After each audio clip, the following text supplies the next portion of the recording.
Hello, good afternoon. My name's still Phil Green, and you are in track 4, and you're very welcome to it. If you find you're in the wrong place, you're welcome anyway, but now's the time to escape if you need to. I have the enormous privilege of being able to introduce you to two speakers this afternoon in the shape of Guy Giffin and Jonathan Garrett, about whom more in a moment. And the session generally is about learning beyond knowledge transfer. So if I tell you one or two things to begin with, you promise not to forget them, don't you? Little subtle joke there, just to get us started and warmed up. Can I remind you first of all that the hashtag, as ever, is LSG12UK if you're using Twitter and you want to comment or complain about the things these two guys are going to say during the session. But would you please remember to turn off any ringers, dingers or pingers.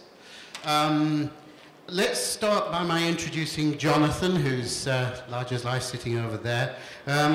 Jonathan has can boast a very rich career in some senior roles in health, safety and environment, health, safety and environment, and in corporate responsibility in various high-profile organisations.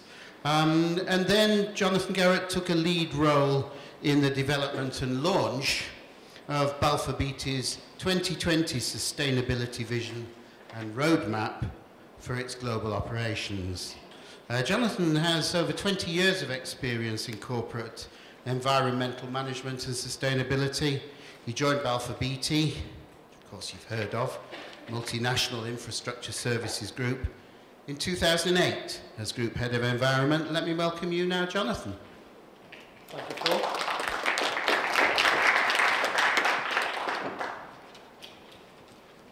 This is a new experience for me, knowing that you can all start tweeting while I talk, so it'll be interesting. Thank you, Phil. I'm going to, over the next 20 minutes or so, share with you our experiences in using e-learning to start to influence more sustainable behaviour change across Balfour Beatty. If I can get this to work. Might need your help. Right way always helps. Okay, four parts to the presentation. Literally one quick slide about us, but it just helps set the context to why we've started to use e-learning. A little bit about our sustainability vision, what we want to achieve by 2020, and then getting into the meat of the presentation, giving you some screenshots about how we've gone about our e-learning program, and then really what's come out of that, what sort of behaviours has it started to change, and then a slide on sort of looking ahead. So it's going to be a quick whistle-stop tour. So a little bit about Balfour Beatty. We do pour more than concrete, we do a lot more than that. Half of our business now is overseas. People do traditionally associate us with the top left-hand corner there, the traditional muddy boot side of contracting or construction. Can anyone tell me what building that is? Come on, think of the major event that's going to occur this year in East London. Yeah, Crotix, well done. So that's the traditional bit of Balfour Beatty, the building side. We also have an investments business, and that's full of finance people. We go out to banks to find the funds to do PFI and PPP projects. So these tend to be people, office-based, with 2 degrees, very bright, banking type people. We've then got a professional services business called Parsons Brinkerhoff. Again, that's office-based. These are hourly paid, they're consultants, they're designers, they're strategic consulting people. And then straight away to the other side, we've got a facilities management business, our support services. So they're the people that man your receptions, do the cleaning, catering, all those sorts of jobs. So those people can be literally a part-time person that only works for Balfour Beatty 3 or 4 hours a week. So we have a huge diversity of operations and type of people in the business. So that's the first challenge in how we get our messages across. The second one is a huge number of people, 50,000 people in countries all over the world. And the other piece, we have a very decentralised operating model. It's now 35 operating companies. And when we ask them about sustainability, what does it mean to you? We've got 35 different answers. So we've had quite a challenge for ourselves. Prior to 2008, Balfour Beatty had no joined-up approach to sustainability. And we had a wake-up call in 2009 when DEFRA asked us to submit a bid to do facilities management across the entire DEFRA estate.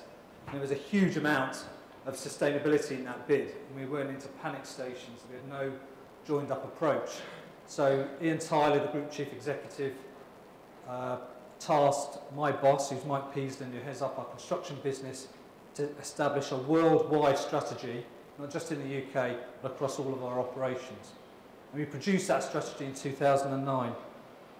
And there it is. It's what we call our 2020 vision, and it very much is to lead our sector on this agenda by 2020. Sounds a long way away, but we want to embed that fully into our business. And that means every one of our 50,000 people understanding what sustainability means, and more importantly, their impact, what they can do to make it happen. We've taken a holistic view. We've got 3 buckets. We've got a profitable market bucket, or the economic piece. We've got a social bucket, what we call healthy communities, and then all the environmental stuff, which people traditionally associate with this subject. We want to align all 3 of those in our projects going forward. So it's a major undertaking.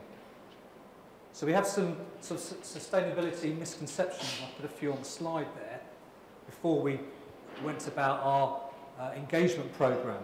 The first is a lot of people think sustainability is a single issue subject. It's just about carbon emissions or global warming. Or they think it's just about the environment. Obviously, I've shown you there's 3 buckets, so it's more than the environment. The other thing is it doesn't apply to me. It's the sustainability manager's job. I don't have a role.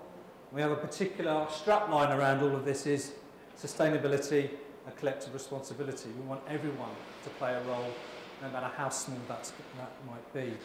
The other misconception is it only applies to large projects, all those big sort of high-profile projects, not the smaller day-to-day stuff. And the other one is it's too difficult. There's too much going on. I can't focus on this right now. And finally is sustainability always means adding cost. So our course really had to try and dispel all those myths. Okay, so I'm just going to give you a few sort of screenshots on the course to see how we've tried to put that right. Before I do that, we don't just use e-learning. It's not a one-fix-all that's going to get all of our people on board with this. So we combine it with lots of other engagement activities. So all the usual stuff that you normally see, newsletters, posters. We've got a dedicated website. We produced a 2020 vision film, which you can see on our website, which takes you through, starts in Australia and takes you all the way across the globe and shows through our own people's words what does sustainability mean on their projects. So it makes it real. We've done very focused training on our business development people, because we want to use sustainability to actually win work by differentiating and adding value, and also the green economy. And for us, that means things like offshore wind, green buildings is a huge growth area. We also have a leadership framework, and we want to weave sustainability all the way through that framework. So if you want to progress in the company, you've got to have a passion for sustainability. It's in the appraisal system, and then we've got things like LinkedIn groups and Twitter as well. So there's a whole mix of stuff going on here. So in 2011, we launched the e-learning course. It's got four modules. The first one goes through what does sustainability actually mean. It talks about a vision, and it more or less describes what it's all about. The second module goes into, gives you some examples, and I'll show you some of those in a minute. And then the third is what we call your turn, where we actually put people into some scenarios. And I'm going to be testing you guys as well, so I'll put you on a scenario as well, see what you think. And then finally, there's a bit of information sharing at the end. So this is a 45-minute course, and it's translated into 7 languages. This is about the case study side. A lot of people think we don't do sustainability. That's because we don't necessarily label it as such. There's lots of examples in the group that we can build on.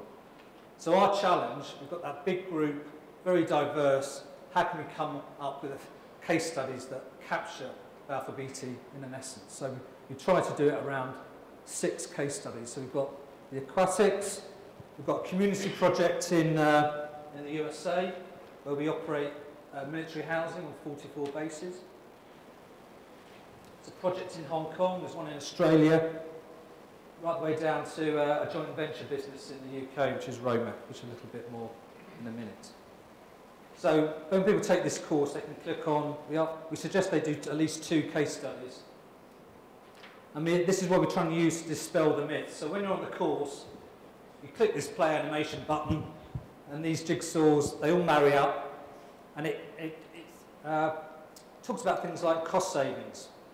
On the Aquatic Centre, we saved over £1 million in project costs through using things like recycled aggregate. All the temporary foundations were demolished on site, reprocessed and put back into the structure. And in the East End of London, we've actually brought in 170,000 tonnes of concrete from demolition material from other projects, crushed it all down and blended it into the structure.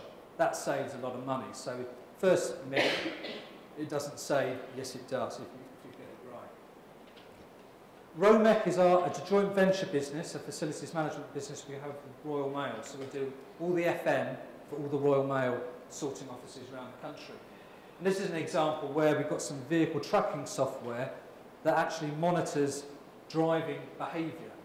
And we ask the question, how is this sustainable? And the answer is, it ticks all 3 boxes, because it reduces fuel consumption, it makes you a safer driver, and obviously it reduces emissions. So it does all of it.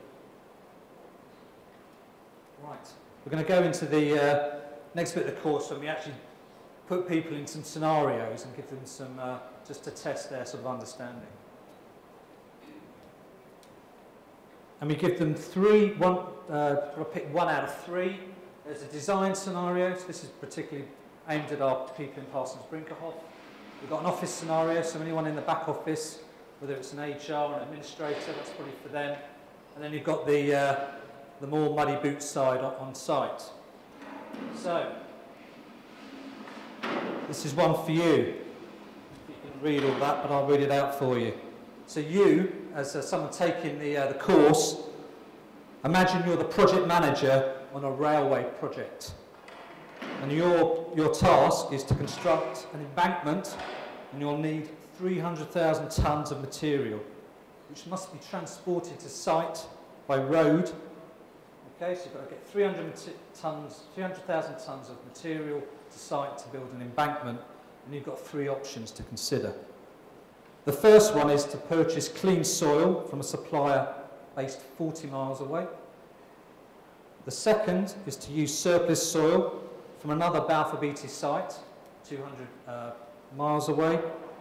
And the third one is to reuse power station ash from a site based 55 miles away, which would otherwise go to landfill. So imagine you're the project manager, you've got those 3 choices: clean soil 40 miles away, soil from another Balfour Beatty site 200 miles away, or power station ash that will go to landfill 55 miles away. Okay, hands up for the first option, purchase clean soil. Okay, the second option, use surplus soil from another Balfour Beatty site. Okay, got 1 for there, 2. And the third option. Okay, any don't knows? Okay, well, you're all obviously very good, intelligent people, because that's right, it's the third option. And what we use is these sort of speedos to give an indication of whether it's good economically, good environmentally, and good for what we call healthy communities. So obviously that's a lot of waste. By the way, half the power station ash in this country goes to landfill, and you can use it in concrete and for embankments. It actually makes better concrete, would you believe? So well done. Okay, so really the core messages for people doing the course is it's more than the environment. Yeah, there's an economic dimension, and I haven't touched on the community much today, but there's a community dimension as well. The other thing is everyone has a role to play, no matter how small, and you do that through different scenarios. The other good thing on our side is we have a lot of case studies and examples across the group to build on. So we're already doing it. It's about doing it on every project, every time. And it applies to all types of, whether if you're a vehicle driver, an office administrator, there's always things you can do. And finally, it will benefit our business.